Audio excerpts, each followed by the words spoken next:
Assalamualaikum warahmatullahi wabarakatuh. Salam sejahtera untuk kita semua. Kita tahu bahwa bumi sedang tidak baik-baik saja. 4 juta lebih penduduk dunia terjangkit COVID-19. Kemudian, apakah angka ini akan terus bertambah? Sampai kapan vaksin akan ditemukan? Dan apakah tidak ada obat lain? Sebelum vaksin ditemukan, saya percaya bahwa kita bisa mencegah virus. Mengapa dan bagaimana? Karena kita memiliki modal sosial. Sebenarnya, apa itu modal sosial? Dan apakah modal sosial dapat memperburuk keadaan? Oleh karena itu, saya Prananda Atayudanto akan membahas modal sosial pedang bermata dua bagi pencegahan COVID-19. Kemudian, apa itu modal sosial? Menurut Fukuyama tahun 1995, modal sosial merupakan nilai atau norma yang dimiliki bersama di organisasi sosial yang memungkinkan adanya kerjasama. Simpelnya, modal sosial merupakan bekal seberapa kuatnya keadaan sosial dalam menghadapi masalah. Fukuyama memetakan 8 aspek dalam modal sosial. Pertama ada jaringan, kepercayaan, hubungan timbal balik, partisipasi, kekuatan rakyat, keberagaman, rasa memiliki, serta nilai dan norma. Kedelapan aspek ini dapat dijadikan acuan kekuatan masyarakat dalam menghadapi COVID-19. Lalu, apa hubungan modal sosial dengan multikulturalisme? Kuat lemahnya modal sosial ditentukan oleh bagaimana keadaan multikultural dalam masyarakat tersebut. Jika kita bawa kembali aspek-aspek modal sosial tadi, seperti keberagaman, nilai dan norma, dan lain sebagainya, aspek tersebut juga menjadi faktor dari multikulturalisme. Juga, dengan multikulturalisme yang baik, keadaan sosial juga akan baik dan dapat semakin menguatkan modal sosial. Mari kita lihat bagaimana keadaan modal sosial di suatu negara. Saya mengambil contoh 2 negara yang cukup bertolak belakang, yaitu Korea dan Amerika Serikat. 2 negara ini sangat berbeda keadaan sosialnya. Korea identik dengan masyarakatnya yang homogen, dan Amerika masyarakatnya yang heterogen. Kedua negara juga sangat berbeda.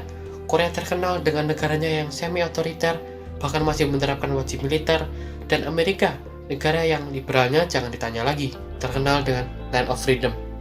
Alasan tersebut menjadi menarik untuk diulik lagi bagaimana penanganan wabah di negara tersebut. Bisa kita lihat terdapat 2 kurva. Yang pertama, kurva daftar pasien positif dengan jumlah 10.661, dan yang kedua, kurva pasien meninggal dengan jumlah 234. Jelas, kurva terlihat landai tanpa ketajaman yang berarti, dan fatality rate-nya hanya sekitar 1,95%. Yang mengagetkan adalah pada 19 April lalu, hanya terdapat 8 kasus positif baru, angka yang sangat sedikit. Lalu, bagaimana pemerintah Korea Selatan melakukan ini? Ada 4 hal besar yang mereka lakukan. Yang pertama, diagnosa krisis. Segera mendiagnosa virus sebelum terjadinya krisis besar. Yang kedua, tes massal.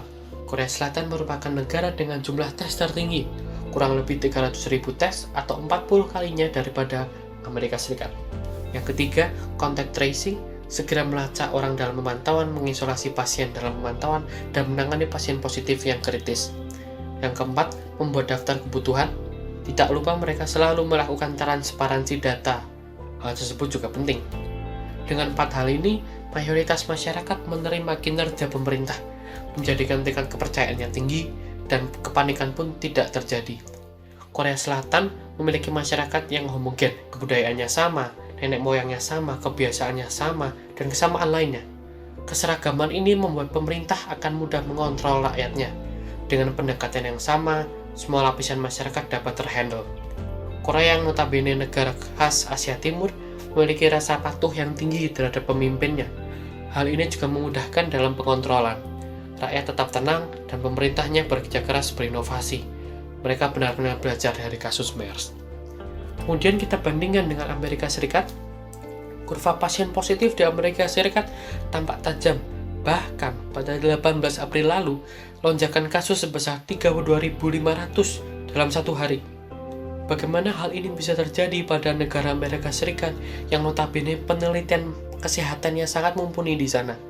Beberapa poin yang saya petik dari New York Times. Pertama, pemerintah terlambat merespon pandemi ini. Yang lucu adalah masyarakat, pemerintah, apalagi media, sibuk beranggapan bahwa corona adalah sebuah hoax, bahkan menganggap corona adalah sebuah senjata biologis buatan Cina. Yang kedua, pemerintah meremehkan COVID-19 ini dan masih beranggapan bahwa kekacauan ini adalah senjata oposisi untuk menggulingkan pemerintahan.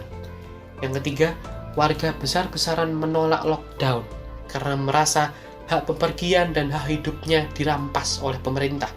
Padahal kita semua setuju bahwa aspek kesehatan dan keselamatan adalah yang pertama dan utama, bukan kampanye-kampanye populis yang dilakukan warga Amerika tersebut. Apa yang dapat kita artikan di sini? Amerika adalah negara yang sangat liberal, padahal liberal itu tidak selalu baik. Mengapa? Hal ini membuat warganya lebih individualis dan terbebaskan untuk berpikir apapun. Salah satunya berpikir adalah corona hoax. Yang kedua, keadaan politik yang sedang panas, bertepatan dengan menjelang pemilu presiden dan sejarah panjang hubungan diplomatis dengan Cina. Kemudian, adanya CNN effect, yaitu fenomena politik di mana media memiliki pengaruh yang sangat kuat dalam memportray kasus. Amerika yang masyarakatnya heterogen dan liberal pasti akan sulit untuk dikontrol. Budaya mereka yang berbeda-beda, kebiasaan yang berbeda-beda, pekerjaan yang berbeda-beda, bahkan banyak imigran, akan menyulitkan pemerintah untuk memberikan kontrol kepada masyarakatnya. Tentu butuh pendekatan-pendekatan yang berbeda-beda pula. Jelas hal ini akan menghambat kerja pemerintah. Buktinya jelas dalam kasus COVID-19 ini pemerintah Amerika gagal menurunkan kurva positif COVID. Kesimpulannya adalah, pertama, modal sosial yang kuat akan menjadi kekuatan besar dalam memerangi permasalahan. Contohnya adalah Korea Selatan. Kedua, modal sosial yang lemah malah akan semakin memperkeruh masalah. Contohnya adalah Amerika Serikat. Terima kasih atas perhatiannya. Assalamualaikum warahmatullahi wabarakatuh.